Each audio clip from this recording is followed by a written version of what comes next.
देश के कई किसान कीट और रोग के नियंत्रण के लिए कीटनाशक दवाई का इस्तेमाल करते हैं और खेती में पैदावार बढ़ाने के लिए खाद का भी इस्तेमाल करते हैं। कीटनाशक मिट्टी, पानी, मैदान और अन्य वनस्पति को दूषित कर सकते हैं।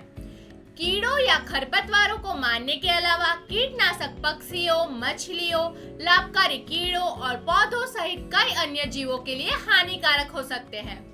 जो किसान कीटनाशकों का प्रयोग नहीं करते, उन्हें कीटों के नुकसान की बड़ी समस्या होती है, लेकिन वे अभी भी विशेष प्रकार के ट्रैप यानी जैसे कि फेरोमोन जाल, स्टिकी ट्रैप, ट्राइकोग्रामा और प्रकाश पिंजर जैसे उपकरणों का उपयोग करके अपनी फसलों की कीटों से रक्षा कर सकते हैं। कीटों की देखभाल के इस तरीके को एकीकृत कीट प्रबंधन कहा जाता है।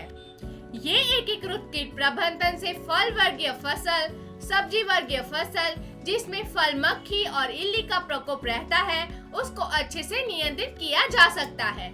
आज की वीडियो में हम फेरोमोन ट्रैप के बारे में बताएंगे कि ट्रैप कितने प्रकार के होते हैं, उसको लगाने के फायदे क्या है, ट्रैप का उपयोग कैसे करना है, ट्रैप लगाते समय किन किन बातों का ध्यान रखें और ट्रैप से कौन कौन से कीट नियंत्रित होंगे। तो वीडियो को अंत तक जरूर देखें। नमस्कार, मैं हूँ रुचिता पटेल, फिर से हमारे चैनल महाकाल एग्रो में आपका स्वागत करती हूँ। वीडियो शुरू करने से पहले अगर आपने हमारे चैनल को सब्सक्राइब नहीं किया है तो कृपया कर लीजिए, ताकि ऐसे ही जानकारी भरे वीडियो हम आप तक जरूर पहुंचा सके। सबसे पहले जानते हैं कि फेरोमोन ट्रैप कितने प्रकार के होते हैं। पहला है डेल्टा ट्रैप, दूसरा है फनल ट्रैप, तीसरा है बकेट ट्रैप, चौथा है बॉटल ट्रैप, पांचवा है वाटर पैन ट्रैप। ये सभी ट्रैप बैंगन, गोभी, कपास, मक्का, जूट, मिर्च, भिंडी, स्वीट कॉर्न, गन्ना, मूंगफली, अमरूद, नारियल, तंबाकू, आलू, तिलहन वाली फसलें, दाल वाली फसलें और सब्जियां में लगाए जाते हैं।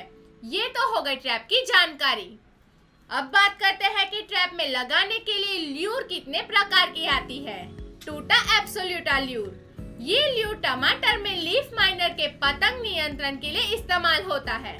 ल्यूकिनोट्स ऑर्बोनालिस ल्यूर, ये ल्यूर बैंगन में फल और तना छेदक के पतंग नियंत्रण के लिए इस्तेमाल होता है। बैक्ट्रोसेरा डोर्सालिस ल्यूर, ये ल्यूर फल मक्खी के नियंत्रण के लिए इस्तेमाल होता है।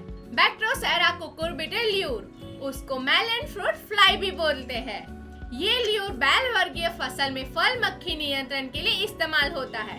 राइनोसेरोस बीटल ल्यूर, ये नारियल जैसे पौधों में नुकसान करने वाले कीट के नियंत्रण के लिए उपयोग होता है।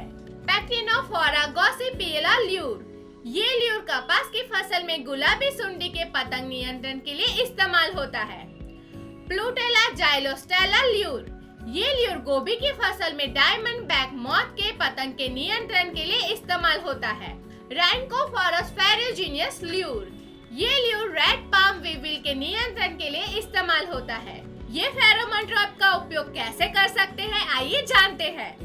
फसल में फेरोमोन ट्रैप का उपयोग करने के लिए एक डंडा गाड़ना होगा जो ट्रैप को सहारा दे सके। छल्ले को डंडे के सहारे बांधकर लटका दिया जाता है। फेरोमोन ल्यूर को ट्रैप के ऊपर ढक्कन में बने जगह पर फंसा दिया जाता है।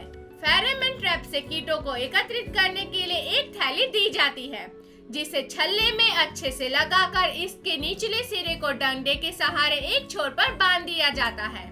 फेरोमोन ट्रैप को फसल की ऊंचाई के अनुसार 1 से 2 फीट ऊपर रहे इस हिसाब से लगाना चाहिए। फसल में कीटों को नियंत्रित करने के लिए हमें प्रति एकड़ 5 से 8 ट्रैप का उपयोग करना पर्याप्त होता है। ये फेरोमोन ट्रैप को लगाने के फायदे जाने। इससे रसायनों के छिड़काव और उससे होने वाले खर्चे से किसान को फायदा होगा। फेरोमोन एवं ल्यूर विषैल नहीं है, इसलिए फसल और वातावरण को कोई खतरा नहीं। इसके प्रयोग से कीड़ों का आकलन करके उपचार में आसानी रहती है। इस तरीके से कीड़े अपनी संख्या नहीं बढ़ा पाते हैं और उत्पादन को नुकसान नहीं होता। उपकरण केवल एक ही बार खरीदना होता है। इसमें लगने वाला फेरोमोन गंध वाला ल्यूर ही केवल बार बार बदलना पड़ता है। फेरोमोन ट्रैप लगाते समय इन बातों का ध्यान रखें। फसल में कीट नियंत्रण करने के लिए प्रति एकड़ 5 से 8 ट्रैप लगाने चाहिए। एक ट्रैप से दूसरे ट्रैप की दूरी करीबन 30 से 40 मीटर तक रखनी चाहिए। फेरोमोन ट्रैप में फंसे हुए कीटों की निगरानी करते रहना चाहिए और थैली भरने पर उसे खाली करना चाहिए। फेरोमोन ट्रैप में फंसे हुए कीटों को नष्ट कर दे ताकि वो पुनः फसल को नुकसान न पहुंचा सके। आपको सवाल होगा कि ये जो ल्यूर है वो कितने दिन तक चलता है। ये जो फेरोमोन ल्यूर है सामान्य तौर पर 60 दिनों तक चलता है। उसके बाद उन्हें एक नए ल्यूर से बदल देना चाहिए। अब बात करते हैं कि ट्रैप को कौन कौन से कीट को नियंत्रित कर सकते हैं।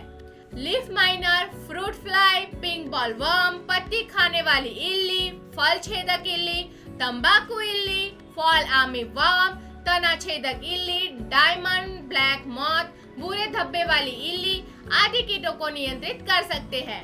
आशा करते हैं कि आपको इस वीडियो में दी गई जानकारी उपयोगी साबित होगी। आपको वीडियो पसंद आया हो तो लाइक और कमेंट जरूर करें। अगले वीडियो में नए विषय के साथ आपसे जल्द ही मुलाकात होगी। धन्यवाद। ऐसी सारी जानकारी पाने के लिए आप हमारे चैनल को लाइक और सब्सक्राइब करें और हमारा वीडियो सबसे पहले देखने के लिए बेल आइकन जरूर दबाएं। अगर आपको इस वीडियो में दी गई जानकारी में कोई समस्या हो या फिर आपकी खेती में कोई परेशानी हो तो आप हमें स्क्रीन पर दिखाए गए व्हाट्सएप नंबर पर हाय लिखकर समस्या बताएं, जिससे हमारी टीम आपको संपर्क करेगी और आपकी समस्या का समाधान देगी। और हम प्रयास करेंगे कि हमारा अगला वीडियो आपकी समस्या पर हो। हमसे जुड़े रहने के लिए आपका धन्यवाद।